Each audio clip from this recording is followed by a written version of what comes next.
Hello, नमस्ते। कैसे आप सब। आज की हमारी कहानी है नौकरी। शुरू करने से पहले please do subscribe my channel. चलिए दोस्तों, कहानी शुरू करते हैं। अरे स्वाति बेटा, तुम आज काम पर नहीं गई, क्या बात है? तबीयत खराब है तुम्हारी? मंजू जी ने अपनी बहू से पूछा। फिर स्वाति बोली, नहीं मेरा मतलब हाँ मम्मी, वो बस थोड़ी थकान है तो सोचा आज रेस्ट कर लूँ, स्वाति ने जवाब दिया। फिर मंजू जी कुछ नहीं बोली और रसोई में जाकर 2 कप चाय बनाई और स्वाति के कमरे में लेकर गई। फिर उसे चाय देकर उसी के पास बैठकर पीने लगी। फिर मंजू जी बोली, बेटा एक बात पूछूं? हाँ मम्मी कहिए, स्वाति ने कहा। तब मंजू जी बोली, बेटा तुम्हें कोई दिक्कत है क्या? मेरा मतलब आजकल तुम काम से बहुत छुट्टियाँ लेने लगी हो, क्या बात है? काम ज़्यादा है या कोई और बात है? दरअसल स्वाति मंजू जी और मनोहर जी के बेटे सचिन की पत्नी है। मंजू जी और मनोहर जी के एक बेटी और हैं, मोनिका, जो कि शादीशुदा है। स्वाति पिछले काफ़ी समय से प्रतियोगी परीक्षाओं की तैयारी कर रही थी और अभी कुछ महीनों पहले ही उसकी बैंक में नियुक्ति हुई है।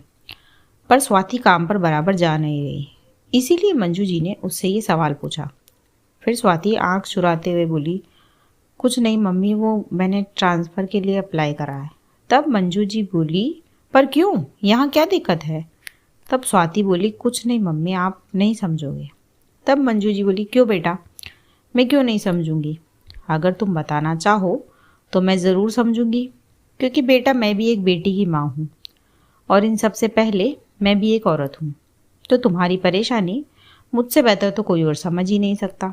फिर स्वाति रोने लगी। फिर मंजू जी उसे हैरानी से देखते हुए बोली, बेटा क्या बात है, बताओ मुझे। तब स्वाति बोली, मम्मी मेरे ऑफिस में मेरे कलीग हैं, मुझसे काफ़ी सीनियर हैं और उम्र में भी पापा जी के बराबर है। पर मम्मी वो मुझे बहुत परेशान करते हैं, जब तब यहाँ वहाँ बहाने से छूते हैं। मैं कितना भी उनको इग्नोर करूँ वो बार बार सामने आ ही जाते हैं। बोलकर स्वाति रोने लगी। और तुमको लगता है कि ट्रांसफ़र से इस समस्या का हल हो जाएगा? मंजू जी ने सवाल किया। फिर स्वाति हैरानी से मंजू जी को देखने लगी।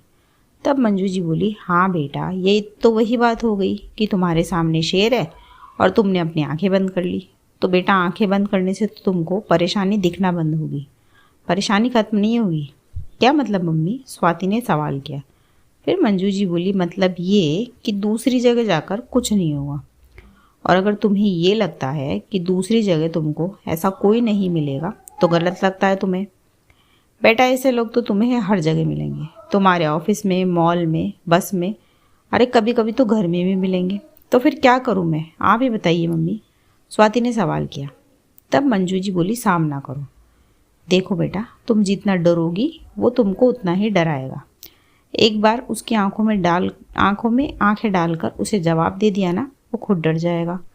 और तुम तो आजकल की पढ़ी लिखी लड़की हो, तुम्हारे पास तो वो क्या कहते हो तुम लोग, सोशल मीडिया की ताकत है, उसका कुछ इस्तेमाल करो ना।